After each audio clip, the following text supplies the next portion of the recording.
Quer dizer, a sua opinião é uma resposta a quê? Qual é o problema da qual a sua opinião é a solução? Qual é a pergunta da qual a sua opinião é uma resposta? Conheço, na Igreja Católica do Brasil, nenhuma pessoa qualificada para julgar o que eu estou falando.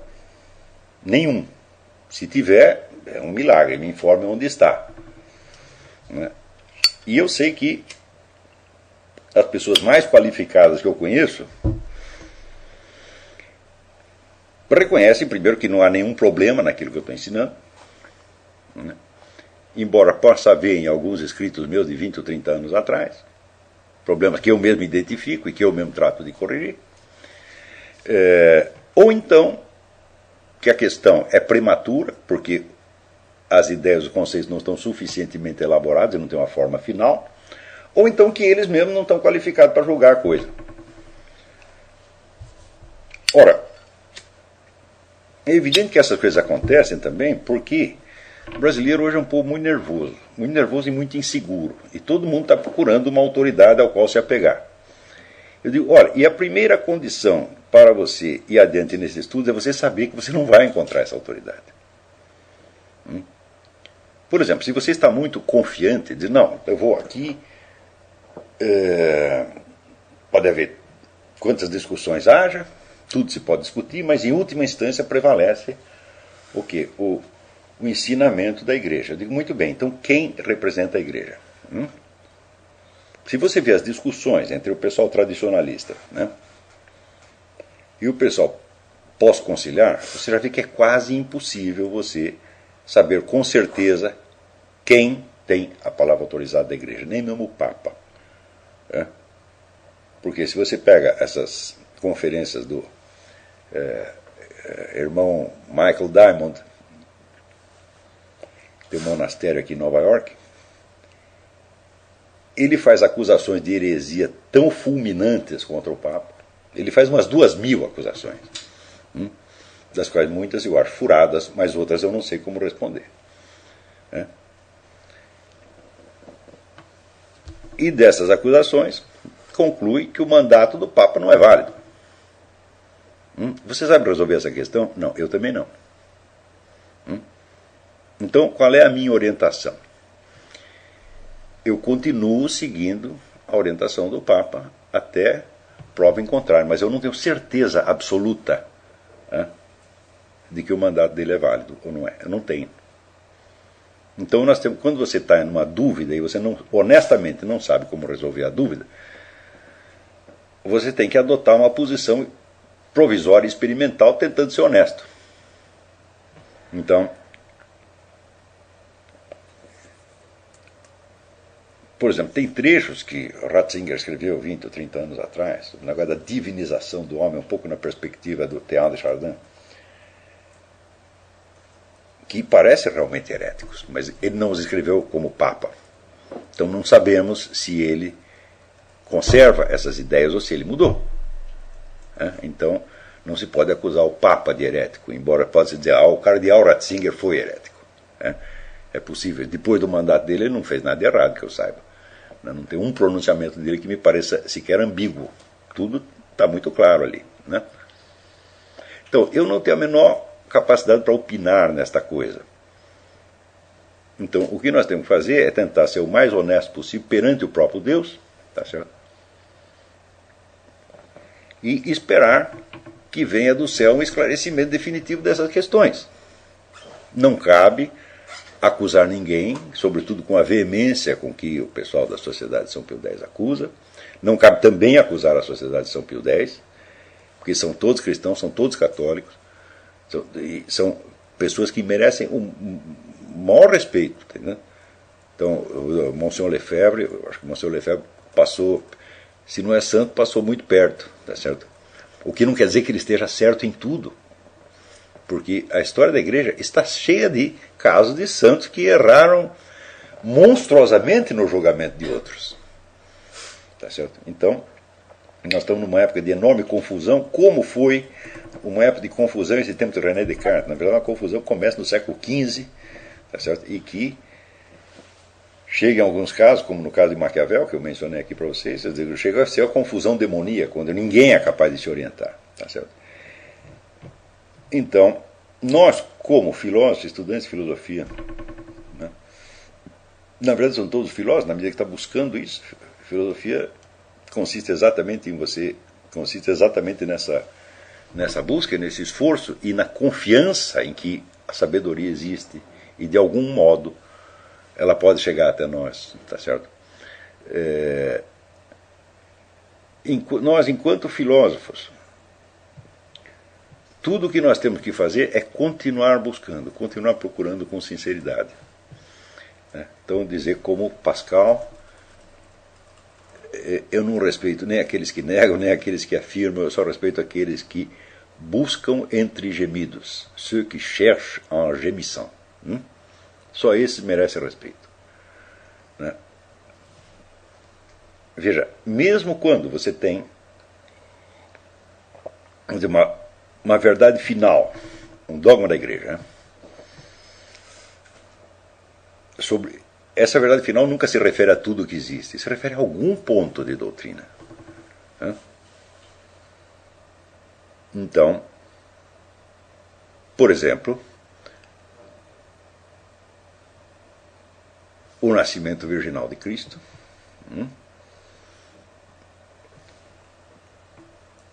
a ascensão da Santíssima Virgem Maria, e assim por diante. Então, quanto a esses pontos, não há discussão. Mas como daí nós vamos deduzir desses poucos pontos de doutrina católica assentada pelo dogma, como que nós vamos deduzir daí todas as questões filosóficas que nós podemos levantar? Isso é tão absurdo. Você olha, querem conhecer a doutrina católica, então vocês peguem o livro do Denzinger, o Enchiridion, onde ele coloca lá todos os dogmas. Então, é um livro muito menor do que a Bíblia, né? Tá certo? É grande, mas menor que a Bíblia. Então, e como eu poderia deduzir daqueles dogmas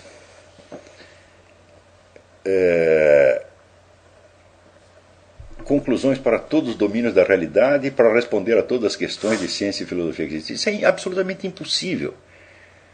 Impossível. Né?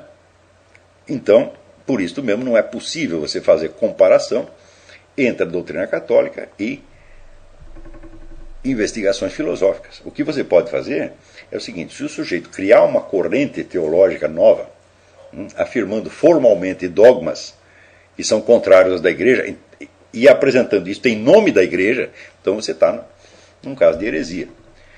Se o sujeito apresentar outro corpo de dogmas, mas disser que não é católico, não tem como acusá-lo de heresia. Ele é um ateu, é outra coisa, é qualquer coisa. Herética não é. A heresia consiste em assumir indevidamente a voz da igreja. Falar como porta-voz da igreja sem selo. Por exemplo, a teologia da libertação faz isso.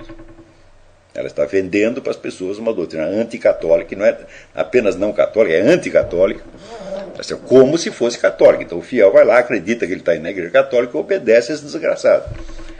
Tá certo? Então, no caso, nós temos uma doutrina teológica, não são livros de filosofia. Né? Então, eles estão proclamando dogmas. E os dogmas que eles proclamam são contrários da igreja. Então, aí é claramente um caso de heresia. Tá certo?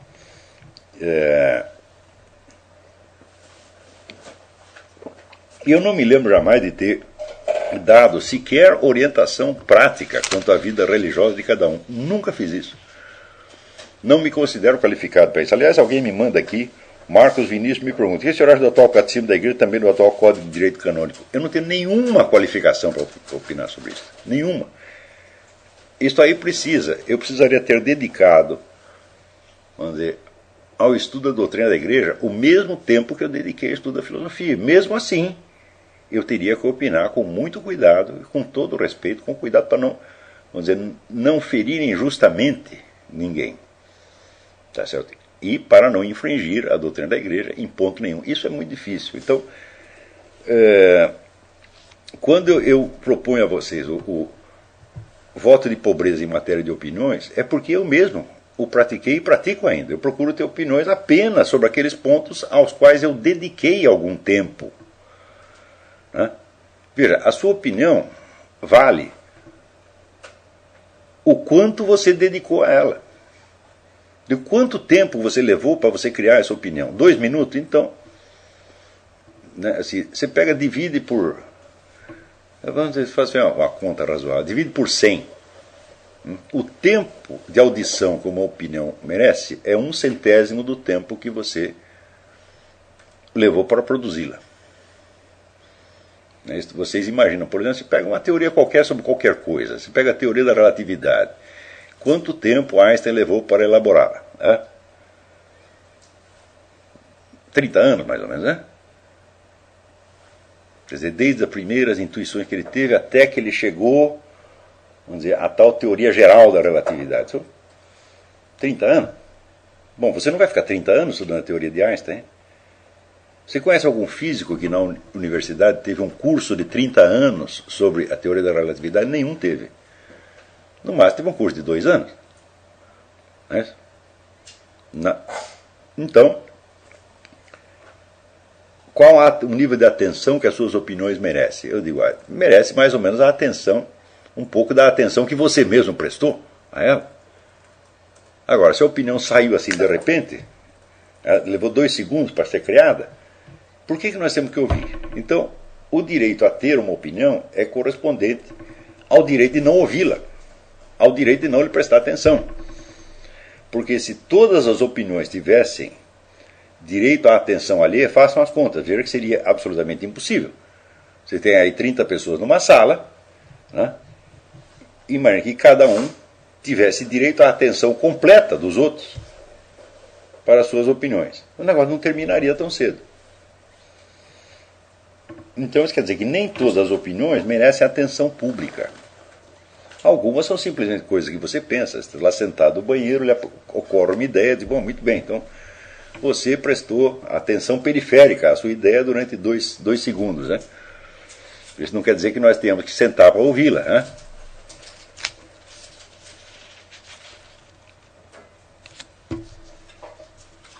Se eu digo essas coisas é porque eu acredito que o ser humano tem a capacidade de chegar a ter opiniões razoáveis sobre as coisas.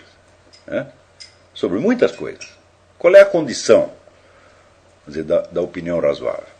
Quer dizer, nós já aproveitamos, tiramos esses acontecimentos aí da semana e os transformamos em problemas filosóficos. Né? E aproveitamos para continuar ensinando a partir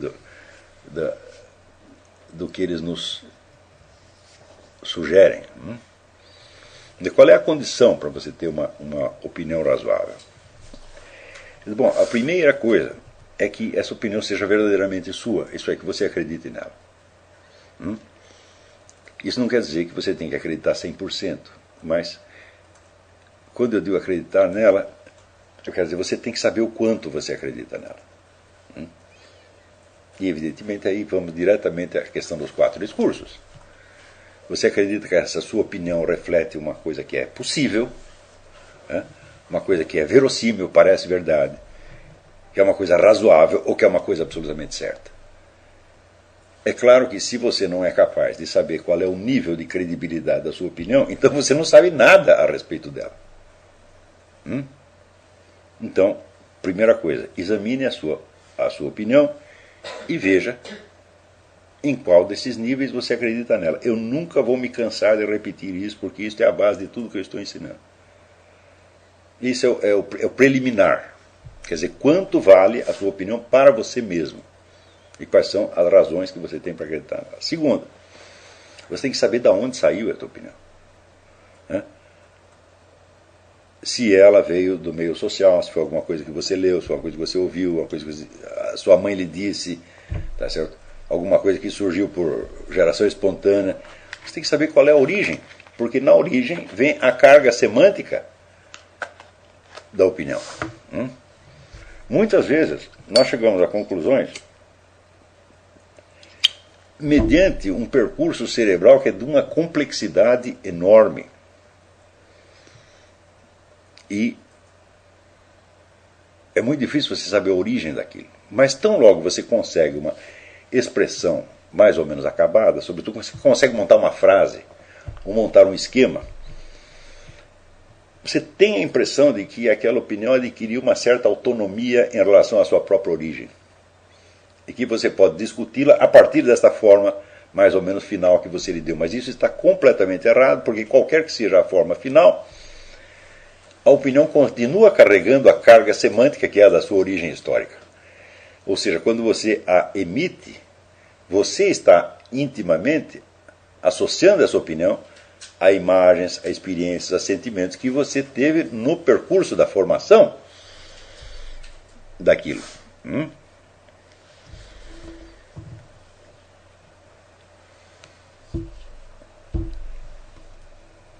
Vamos dizer, a terceira condição é que você tenha consciência do problema ao qual você está respondendo. Quer dizer, a sua opinião é uma resposta a quê? Qual é o problema da qual a sua opinião é a solução? Qual é a pergunta da qual a sua opinião é uma resposta? Se você, uma vez que tem a opinião, você não é capaz sequer de formular a pergunta da qual é uma resposta, então eu digo, você não entende a sua própria opinião. Porque você não sabe a respeito do que ela é uma opinião. É evidente que toda afirmação filosófica é resposta a uma pergunta, é resposta a uma dúvida, é reação a um problema. E identificar os problemas é, evidentemente, a primeira condição da investigação filosófica. Vamos dizer, a opinião filosófica, ou política, ou moral, sociológica, amputada da pergunta a qual ela responde, ela não significa nada. Porque você não pode saber qual é o nível de predicação e qual é o nível de credibilidade na qual você está afirmando aquilo. Então, isto eu tenho tentado desenvolver aqui com vocês desde o início. Mostrar quais são os problemas, quais são as dificuldades e como nós podemos encaminhar, vamos dizer, uma investigação séria a respeito.